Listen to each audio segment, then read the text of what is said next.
Kami, istri dan saya, memang sama-sama setia, saling mencintai, penuh pengertian dan saling mempercayai.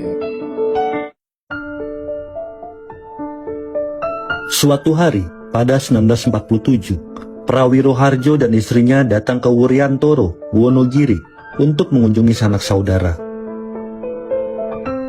Keponakan sekaligus anak angkat mereka, Pak Harto, datang bertandang. Mereka membincang berbagai hal. Percakapan kami pada mulanya menyangkut hal-hal yang biasa saja. Tetapi tidak lama setelah itu muncul pertanyaan yang tidak saya sangka. Pertanyaan itu datang dari istri Prawiro Harjo, tantenya sendiri, yang menanyakan kapan Pak Harto hendak berumah tangga.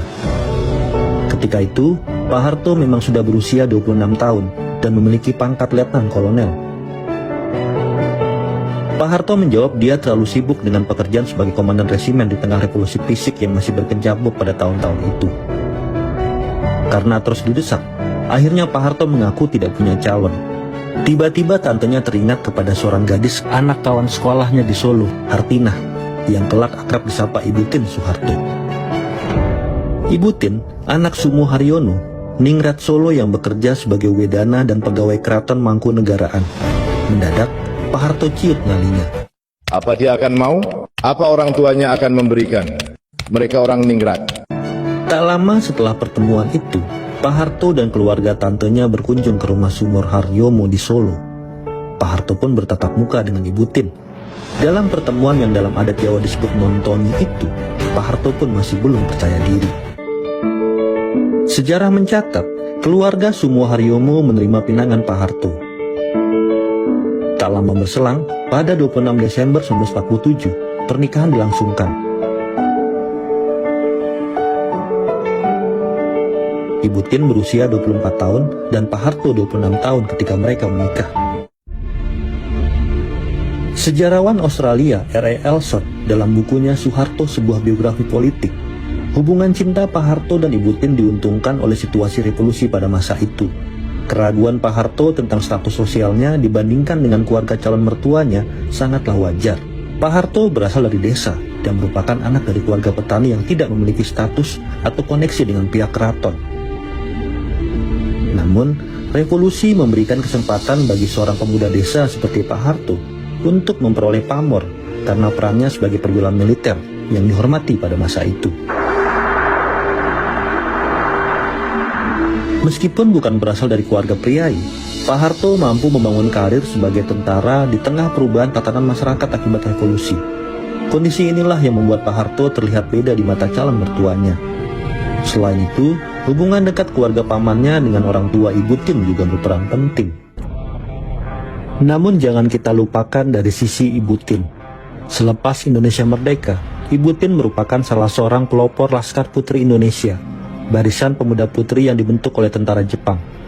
Ibu Tin bersama puluhan putri Solo lainnya berkontribusi nyata dalam membantu laskar gerilyawan melawan penjajah Belanda dan sekutu. Mereka bergerak di dapur umum dan palang merah yang berlokasi di dekat lapangan terbang Adi Sumarmo.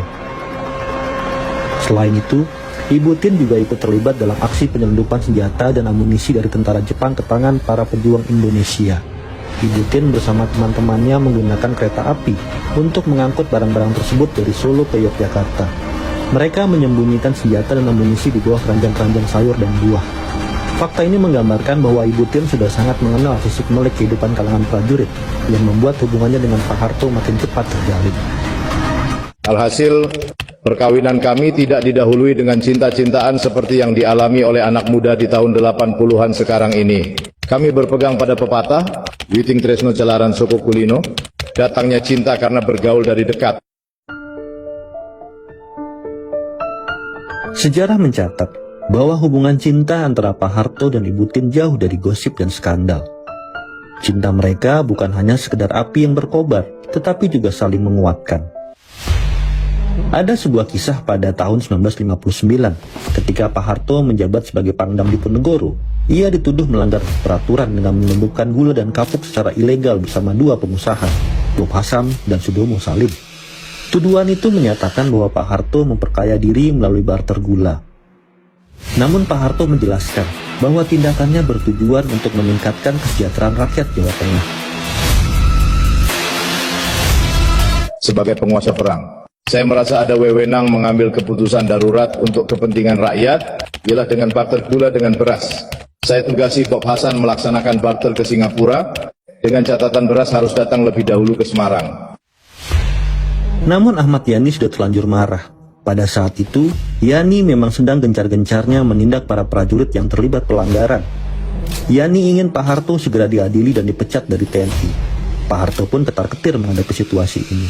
Menurut Elson dalam Soeharto sebuah biografi politik, Pak Harto bahkan sempat berpikir untuk berhenti dari militer dan menjadi supir taksi. Namun Ibu Tien mencegahnya dan memberikan dukungan. Saya tidak menikahi sopir taksi tapi prajurit. Hadapi kesukaran ini dengan kepala dingin, meski hatimu panas.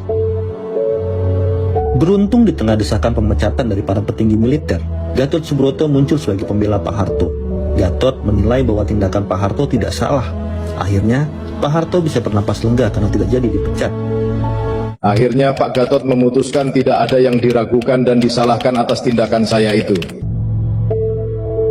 Kesetiaan Ibu Tien mendapat balasan setimpal. Pak Harto juga dikenal mendukung istrinya dalam berbagai kesulitan. Salah satu contoh adalah dalam pembangunan Taman Mini Indonesia Indah. Pada masa itu, Ibu Tien menghadapi banyak tuduhan, termasuk klaim bahwa ia meminta upeti 10% dari setiap proyek negara yang terkait dengan Taman Mini Indonesia Indah. Pak Harto dengan tegas membela istrinya dan mendukung ambisi besar tersebut. Kisah cinta antara Pak Harto dan Ibu Tien bertahan hingga akhir hayat. Ketika Ibu Tien meninggal, peristiwa itu sangat memilukan. Sosok jenderal yang dikenal tegas itu tampak rapuh dan limbung saat kehilangan istrinya untuk selamanya. Ibu Tien wafat pada 28 April 1996. Menurut laporan resmi, Ibu Tien berpulang akibat serangan jantung.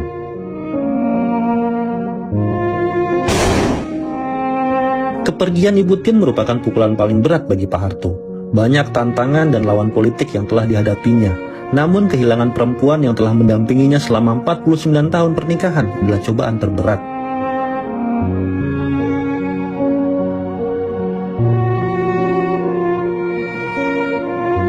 Untuk aja kita semua, Bapak juga sangat sangat sedih dan kehilangan sekali Ibu. Walaupun Bapak tidak pernah menunjukkan kesedihan beliau itu ke masyarakat, sekalipun ke anak-anak juga tidak pernah kasih lihat itu. Beliau adalah selalu berusaha untuk tegar, tapi kita tahu bahwa Bapak sangat kehilangan Ibu. Setelah Ibu Tien wafat, Pak Harto memilih untuk tidak menikah lagi hingga akhir hayatnya. Menurut cerita Siti Hardiati Rukmana, anak sulung Pak Harto yang akrab dipanggil Mbak Tutut, sehari sebelum berpulang, Pak Harto berucap lirih kepadanya, "Bapak sudah tidak kuat lagi. Bapak ingin menyusul ibumu." Pak Harto menghembuskan napas terakhirnya pada 27 Januari 2008 akibat sakit keras.